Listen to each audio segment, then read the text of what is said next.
I lost my best friend to 23. She left her body and hovered above me. I saw no shadow, I looked around, searched every building and home that I found. I saw no shadow, but felt the glow. The warmth inside me, it kept me afloat. It felt like heaven. Hey guys, welcome to my channel. So today we're going to be doing a celebrity reading regarding Miss Selena Gomez and the newest relationship that she's apparently come into with Benny Blanco. Apparently, you know, her fans and stuff had some things to say regarding the relationship, and Selena was commenting back, very upset, and saying how happy she was. So we're going to look into the tea. What's going on with Miss Selena Gomez? What are her, you know, feelings toward Benny Blanco? So let's get to it. And what is his feelings for her? So let's get it. Spirit guides, guardian angels, please join me. Wrap me in your white light. Keep me safe from anything negative or anything that wishes me harm. Spirit guides, can you please show me the tarot? What are Selena Gomez's thoughts and feelings regarding Benny Blanco and her relationship with him? What is her thoughts and feelings about him and the relationship with him? Okay. So we have the Ten of Wands, oh, there's four. All right. So we have the Ten of Wands, the King of Cups, Death in reverse, and the Knight of Swords in the reverse. What are Benny Blanco's thoughts?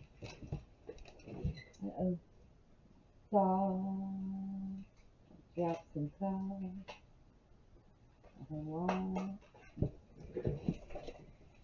What are Benny Blanco's thoughts and feelings about Selena Gomez and his relationship with her? So the Nine of Pentacles, the Moon card in the reverse. We have the Four of Wands and the Lovers card. Interesting spread. And on the bottom is the Sun card in the reverse. Okay, so one of the overall things that I'm feeling energetically coming from this reading, or, you know, kind of the energy that is feeling here, is Selena has been in her life stuck in this vicious pattern, this vicious cycle that has stemmed from unresolved childhood traumas that she endured. And in order to, or from those traumas and not healing them and dealing with them, and it coming in an outlet that has kept her in codependent relationships where she is subservient and unable to rely on herself. So where she is unable to control herself, i.e. control her drinking, she needs to be parented, she needs to be taken care of. She is unable to be reliant on only herself. It has trapped her in an endless cycle of continuous relationships with people who are like kind of toxic sexually, in like a submissive, dominant type energy, because of abusive. It's a way to, or it's how it's kind of manifested, you know, in her adult life, because she has not dealt with this trauma. And, you know, it's kept her stuck in this loop of desires and, you know, kept her addicted, kept her chained to those things. it's something that she's been refusing to change for a long time. So this man, Benny, he is a friend. Yes, he is a friend. Um,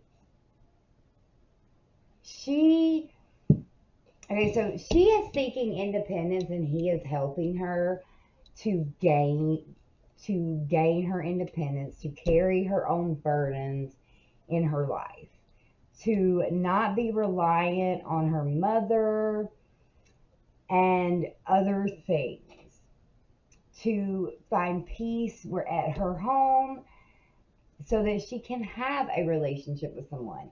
I do not think necessarily that this is a relationship type thing. This is more of a fatherly support and guidance. He's helping navigate her through this change that she's been refusing to make and tame the devil that's been controlling her, gain her independence, and not be reliant on this mother figure. Because that's the thing that's radiant through this reading is her relationship with her mother and the deception, delusion, clouded judgment, etc., that her mother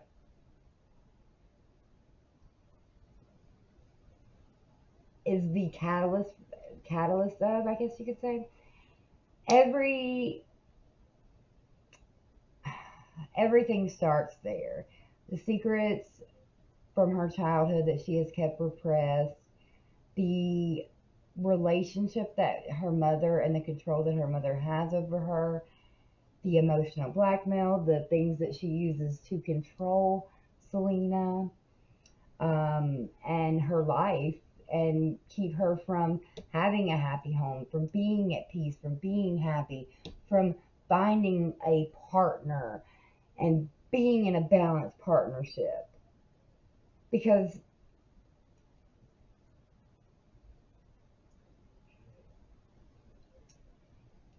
they've had her, everything's been so superficial in her life. Everything has been transactional in her life that it caused a fear of being truly vulnerable with people.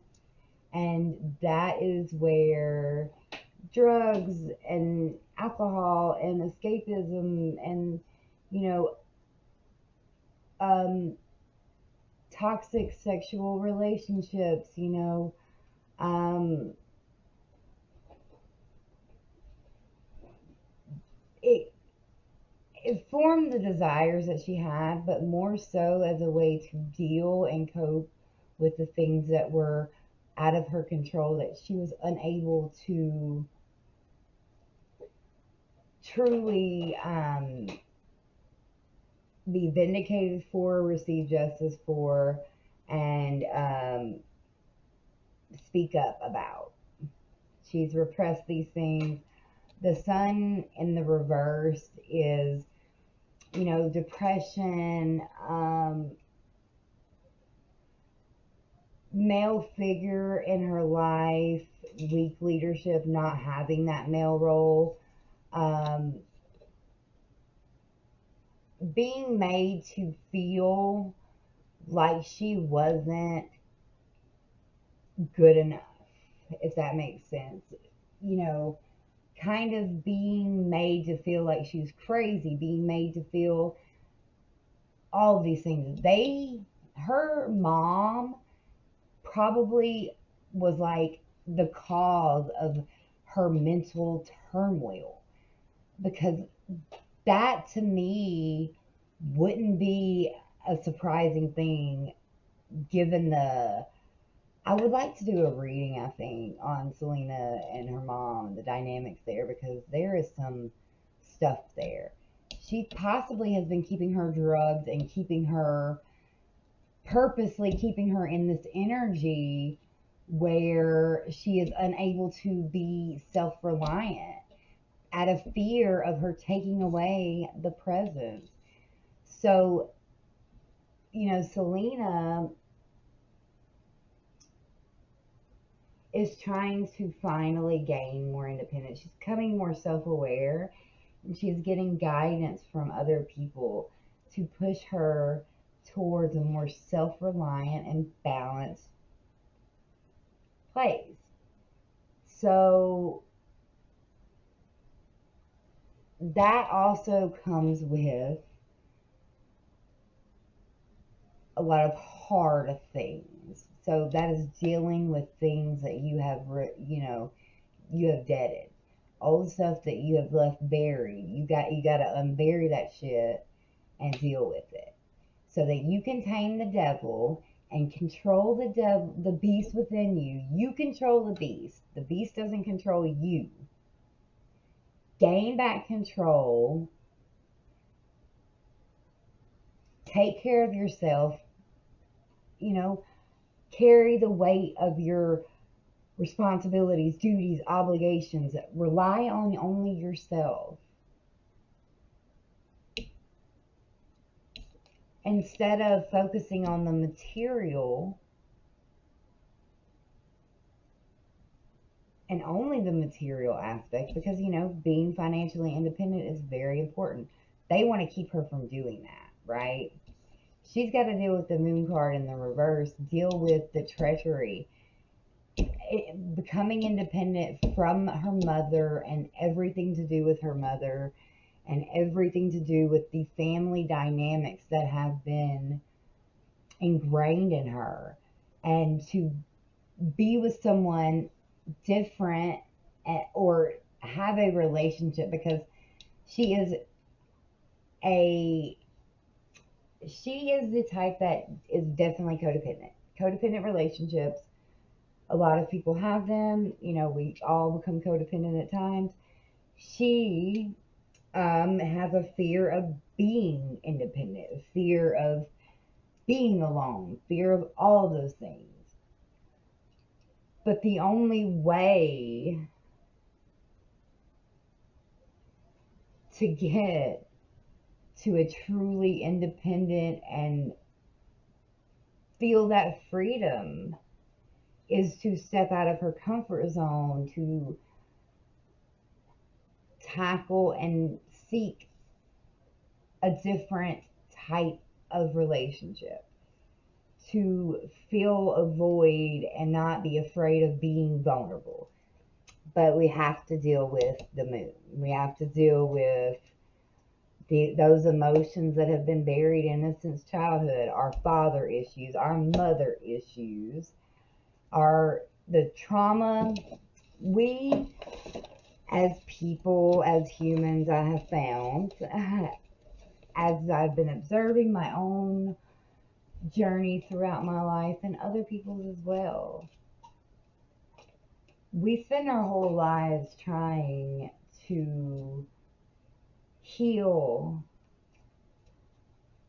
from the various forms, because it's so broad, traumas that we have encountered, and the result of those traumas. So every trauma, everything that happens to us, bad, good, whatever, in our life, as we're growing older and we're going through life, when something bad happens, right? Something hurts us, whatever this big thing is that happens to us,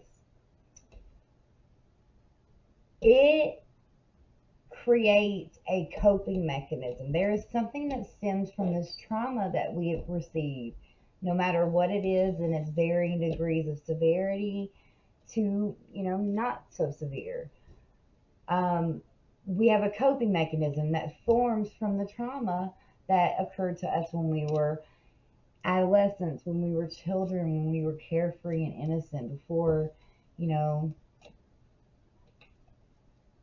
the cruelty of the world set in.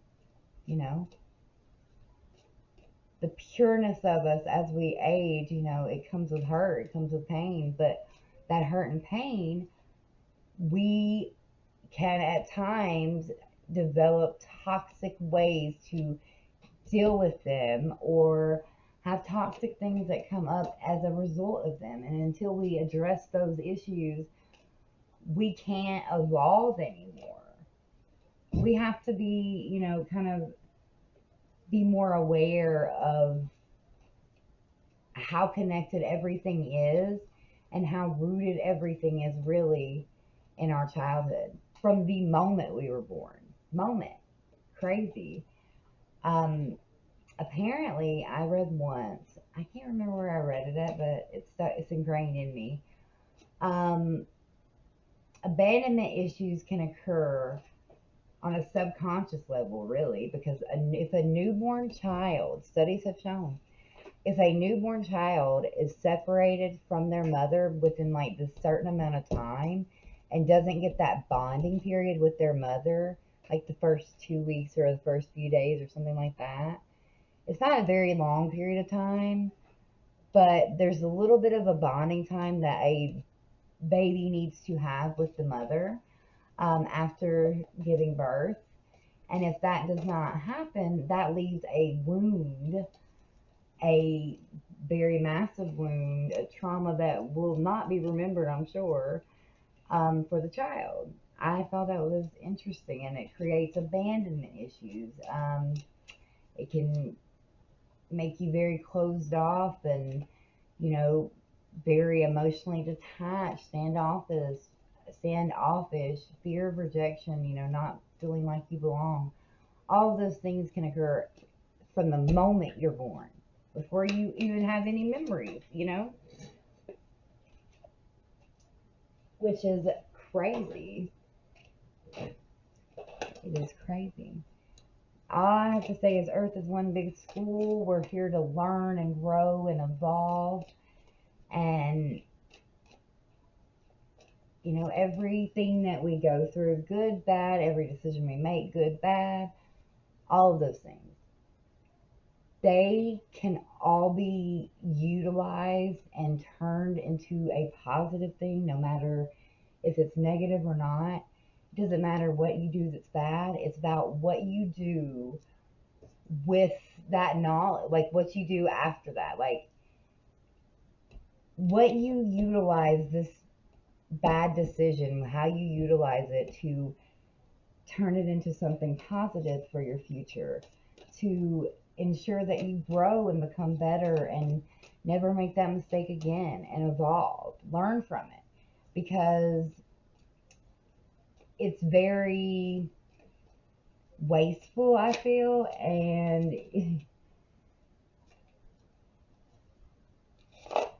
I think it's very important for us to all be self-aware and to be willing to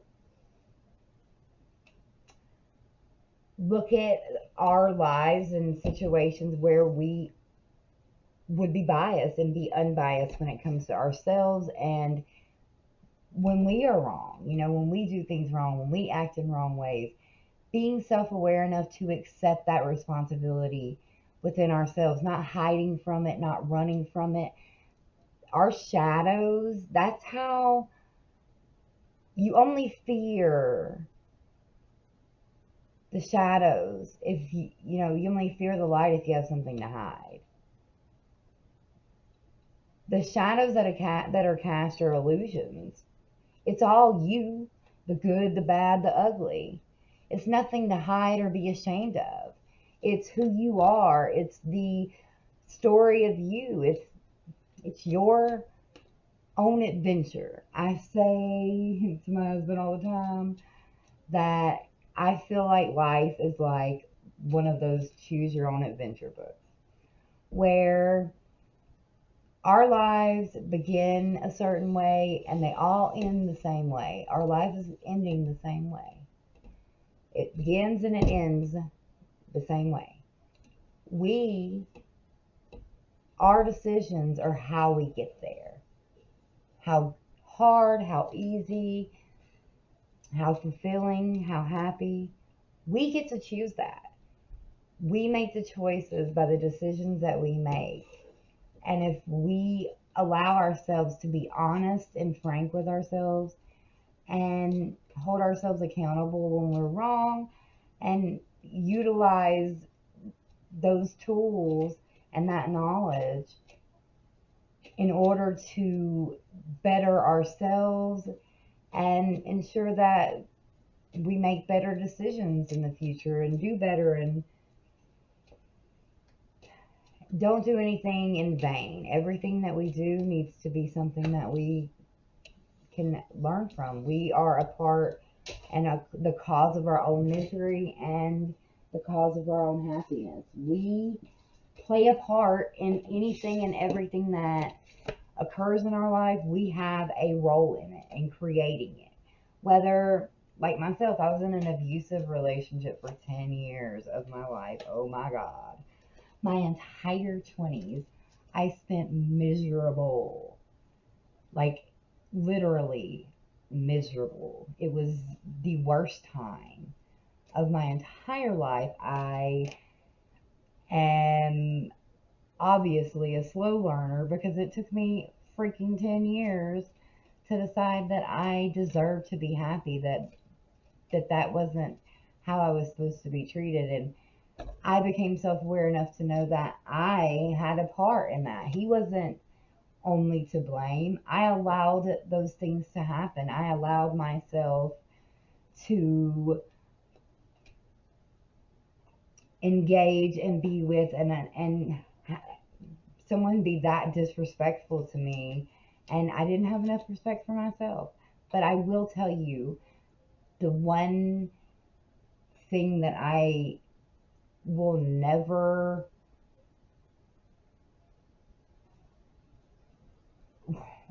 I will never regret those 10 years.